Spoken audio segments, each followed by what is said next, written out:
लोग देखेंगे कि आइगन वैल्यू आइगन वेक्टर किस तरीके से निकालते हैं। तो सबसे पहले एक मैट्रिक्स गिवन रहेगा, ठीक है ना। ये कितने क्रॉस कितने का मैट्रिक्स है, ये है 3x3 का मैट्रिक्स। तो सबसे पहले एक मैट्रिक्स गिवन रहेगा। तो सबसे पहले हम लोग को क्या करना है, सॉल्यूशन में हम लोग को एक कैरेक्टरिस्टिक इक्वेशन लिखना है। कैरेक्टरिस्टिक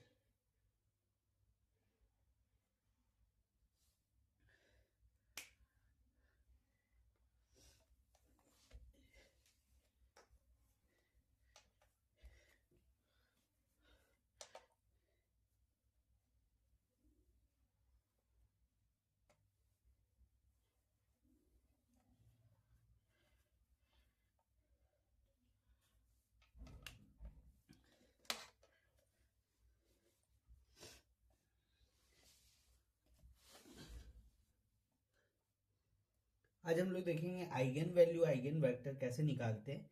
तो आइगन वैल्यू आइगन वेक्टर में एक मैट्रिक्स गिवन रहेगा और हम लोग सबसे पहले क्या करना है कि कैरेक्टरिस्टिक इक्वेशन लिखना है। कैरेक्टरिस्टिक इक्वेशन, ठीक है। क्या होता है कैरेक्टरिस्टिक इक्वेशन? इसका कैरेक्टरिस्टिक इक्वेशन होता है a minus lambda I is equal to 0। a minus lambda I is equal to 0। तो a मैट्रिक्स यहाँ गिवन है, हम लोग को lambda into I for identity matrix. I क्या है, आइडेंटिटी मैट्रिक्स है, मतलब 3x3 का आइडेंटिटी मैट्रिक्स 1 0 0 0 1 0 और 0 0 1, ये मैट्रिक्स आई है, ठीक है। मगर यहाँ पे हम लोग को क्या चाहिए, लैम्डा आई चाहिए। तो हम लोग सबसे पहले क्या करेंगे कि लैम्डा आई निकाल के रख लेंगे, लैम्डा इंटू आई। तो लैम्डा इंटू आई कितना होगा, 1 0 0 0 1 0 0 0 1। इसको लैम्डा से मल्टीप्लाई करेंगे तो क्या हो जाएगा, जहां जहां 1 है सारी जगह लैम्डा होगा और लैम्डा इंटू 0 0 हो जाएगा। तो ये एक्चुअली हो जाएगा लैम्डा 0 0 0 लैम्डा 0 0 0 लैम्डा। तो ये आ गया हम लोग का लैम्डा आई का वैल्यू। तो हम लोग को क्या निकालना है, a माइनस लैम्डा आई। तो यहाँ पे निकाल लेते हैं a minus lambda I is equal to, A का वैल्यू क्या दिया है मैट्रिक्स में, 8 माइनस 6 2 0 7 माइनस 4 0 0 3, ठीक है। फिर बीच में माइनस, फिर लैम्डा आई। तो लैम्डा आई का वैल्यू आ गया लैम्डा 0 0 0 लैम्डा 0 0 0 लैम्डा, ठीक है। अब इन दोनों को घटा देना है, क्या कर देना है, सब्सट्रैक्ट कर देना है। तो इन दोनों को सब्सट्रैक्ट कैसे करेंगे हम लोग, इन दोनों को सब्सट्रैक्ट करने के लिए देख लीजिए, ये करिस्पॉन्डिंग एलिमेंट सब्सट्रैक्ट होता है। इसका इससे होगा, इसका इससे होगा, तो सब्सट्रैक्ट करके यहाँ लिख देना है, ठीक है। सब्सट्रैक्ट करके लिखिए 8 माइनस लैम्डा हो जाएगा, 8 माइनस लैम्डा, माइनस 6 माइनस 0 तो माइनस 6 आएगा, 2 माइनस 0 तो 2 आएगा, 0 माइनस 0 0 आएगा, 7 माइनस लैम्डा हो जाएगा, और माइनस 4 माइनस 0 तो माइनस 4 आएगा। यहाँ पे क्या आ जाएगा 0 0 3 माइनस लैम्डा, ठीक है। तो ये हमारा वैल्यू निकल गया a माइनस लैम्डा आई का, ठीक है। ये वैल्यू आ गया। उसके बाद देखिए हम लोग को क्या करना है, ठीक है। उसके बाद हम लोग को जैसे इसका डिटर्मिनेंट सॉल्व करना है। अब क्या करना है, डिटर्मिनेंट, ठीक है। a माइनस लैम्डा आई जो आएगा उसका डिटर्मिनेंट सॉल्व करके 0 के इक्वल ले लेना है। तो इसको डिटर्मिनेंट्स में लिख लेते हैं, जो आया है 8 माइनस लैम्डा, थोड़ा और स्पेस चाहिए, minus 6 plus 2 0 7 minus lambda minus 4, क्या हो जाएगा 0 0 3 minus lambda is equal to क्या हो गया 0, ठीक है। अब इसका डिटरमिनेंट कैसे सॉल्व करते हैं, तो देखिए हम लोग जान रहे पोजीशन को, ये a11 पोजीशन है, ये a12 है, ये a13 है, और यहाँ पे 0 है, ठीक है। तो जब भी कोई भी एक कॉलम एक रो या कॉलम से एक्सपैंड करते हैं तो अगर ये जीरो है तो वो जीरो वैल्यू हो जाएगी, इसीलिए एक ही से एक्सपैंड करेंगे। हम मैं करके बता दे रहा हूँ।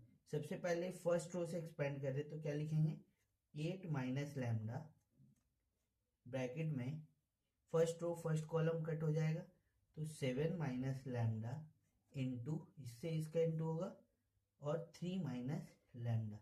ठीक है, 0 इंटू समथिंग क्या हो जाएगा, 0 हो जाएगा।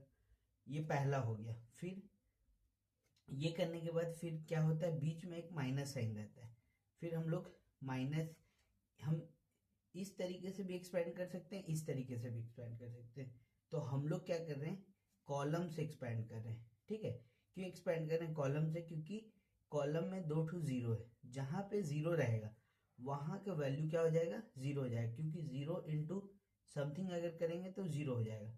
फिर प्लस, फिर इसका आएगा तो जीरो इंटू क्या करेंगे, समथिंग करेंगे तो जीरो हो जाएगा। ठीक है, तो सिर्फ यही वैल्यू आ जाएगी। ठीक है, तो ये सारा जीरो हो गया। तो हम लोग के पास फाइनल वैल्यू क्या है, 8 माइनस लैम्डा, ठीक है, 7 माइनस लैम्डा और 3 minus lambda is equal to 0। ठीक है, ये वैल्यू है, बाकी तो जीरो हो गया। अब इसके बाद हम लोग को क्या करना है कि ये भी जो वैल्यू आई है ये वाला लिख लें तो इसको मिटा दे रहे हैं। ठीक है, देखिए इसके बाद हम लोग को करना ये है कि ये जो वैल्यू आई 8 माइनस लैम्डा, क्या क्या है, 8 माइनस लैम्डा, 7 माइनस लैम्डा और 3 minus lambda is equal to 0। यही वैल्यू हम लोग को की हो गई। कंपेयर करेंगे तो 8 माइनस लैम्डा 0 के बराबर होगा, 7 minus lambda is equal to 0 and 3 minus lambda is equal to 0। Lambda को इधर भेजेंगे तो लैम्डा की कितनी वैल्यू आएगी, यहाँ से वैल्यू 8 आ जाएगी, यहाँ से वैल्यू 7 आ जाएगी और यहाँ से कितना आ जाएगा 3। तो ये 3 वैल्यू हम लोग की निकल गई। यही है आइगन वैल्यू। ये क्या है, आइगन वैल्यू। ठीक है, प्रोसीजर हर बार यही रहेगा। क्या रहेगा, एक मैट्रिक्स दिया रहेगा, उसके बाद हम लोग को क्या करना है, कैरेक्टरिस्टिक इक्वेशन बनाना है, ए माइनस लैम्डा आई करके, जो आएगा उसका डिटरमिनेंट सॉल्व करना है और डिटरमिनेंट सॉल्व करके हम लोग को आइगन वैल्यू निकाल लेना है। ठीक है, जब आइगन वैल्यू आ जाएगा तो इस आइगन वैल्यू के करस्पॉन्डिंग हम लोग को आइगन वेक्टर निकालना पड़ेगा। ठीक है, कैसे निकालते हैं आइगन वेक्टर, तो जो आइगन वैल्यू है, ठीक है, आइगन वेक्टर निकालेंगे हम लोग। जो आइगन वैल्यू आया था 8 माइनस लैम्डा, ठीक है, इसका जो कैरेक्टरिस्टिक इक्वेशन उसको एक बार वापस से लिख लेते हैं। ठीक है, -6 2 0 7 माइनस लैम्डा -4 0 0 3 माइनस लैम्डा। ठीक है, और यहाँ पे होता है, क्योंकि 3 वेरिएबल है तो यहाँ पे लेंगे हम लोग XY Z is equal to क्या हो जाएगा 0। ठीक है, ये हो जाएगा। अब हम लोग क्या करेंगे कि लैम्डा की वैल्यू यहाँ पे एक एक करके रखेंगे। एक बार 8 रखेंगे तो 3 इक्वेशन आएगा, फिर एक बार 7 रखेंगे तो 3 इक्वेशन आएगा और फिर एक बार 3 रखेंगे तो फिर 3 इक्वेशन आएगा। 3 अलग अलग इक्वेशंस मिलेंगे। कैसे मिलेंगे एक करके बता देते हैं कि किस तरीके से सॉल्व करेंगे। ठीक है, देखिए जैसे कि यहाँ पे अगर मान लो लैम्डा की वैल्यू 8 रख दें यहाँ, तो 8 माइनस 8 क्या हो गया, 0 हो गया। -6 as it is, 2 as it is, ठीक है, 0 एज इट इज। 7 माइनस 8 -1 हो गया, -4 आ गया। जहां जहां लैम्डा है पहले 8 रख रहे हैं एक बार। ठीक है, फिर 0 0 3 माइनस 8 करेंगे तो क्या हो जाएगा -5, 3 माइनस 8 -5 आ जाएगा। ठीक है, ये हो गया। और साथ में कौन है, XYZ इज इक्वल टू क्या है 0। अब हम लोग मल्टीप्लाई करेंगे, मल्टीप्लिकेशन पॉसिबल है। ये 3 क्रॉस 3 का मैट्रिक्स है और ये 3 क्रॉस 1 का, यहाँ पे दोनों ये दोनों सेम है तो मल्टीप्लाई पॉसिबल है। और रिजल्टेंट मैट्रिक्स क्या होगा 3 क्रॉस 1। ठीक है, मतलब ये आंसर में मैट्रिक्स कैसा आएगा 3 क्रॉस 1 का आने वाला है। तो अब मल्टीप्लाई करें 0 इंटू एक्स, तो 0 इंटू एक्स ठीक है। फिर बीच में डायरेक्टली -6y माइनस और प्लस 2, ये 2 है z, 2z is equal to 0, पहला इक्वेशन बना।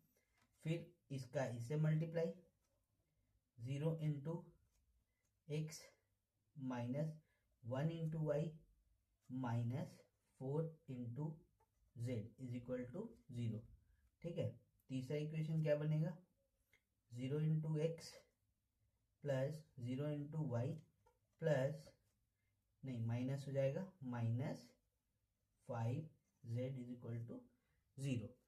अब हम लोग को क्या करना है, जब 3 इक्वेशन आ गया, ठीक है, तो इन 3 इक्वेशन में से हम लोग को क्या करना है कि कोई भी 2 इक्वेशन चूज करना है, ठीक है। इधर वाला हो गया तो मिटा दे रहे, ठीक है, ये मिटा दे रहे। इनमें से कोई भी 2 इक्वेशन चूज करते हैं, जैसे फर्स्ट और सेकेंड, तो क्या हो जाएगा, यहाँ पे लिख लीजिए 0 into x 6y 2z is equal to 0 और 0 into x minus 1 into y और -4z, क्या है -4z इज इक्वल टू 0। अब हम लोग क्या करेंगे, इसमें क्रिस क्रॉस रूल लगाएंगे, ठीक है, या क्रिस क्रॉस बोल रहे हैं, सॉरी, क्रॉस मल्टीप्लिकेशन। कौन सा रूल लगाना है, क्रॉस मल्टीप्लिकेशन, ठीक है।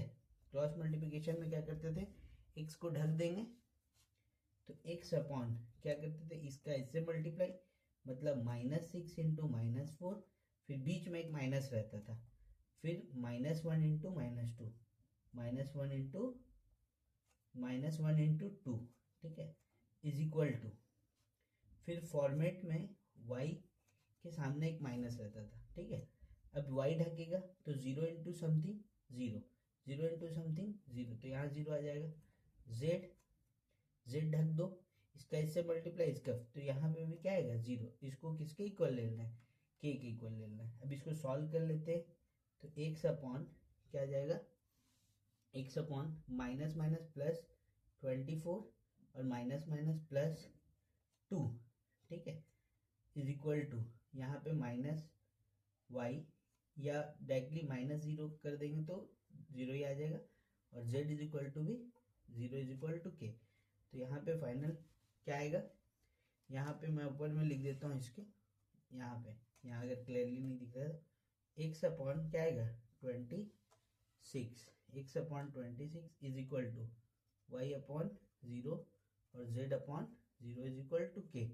तो हम लोग इसको कैसे लिख सकते हैं, इसको लिख सकते हैं k, इसको इधर भेज देंगे तो k 26 0, 0, इस टाइप का, यही आपका क्या है, आइगन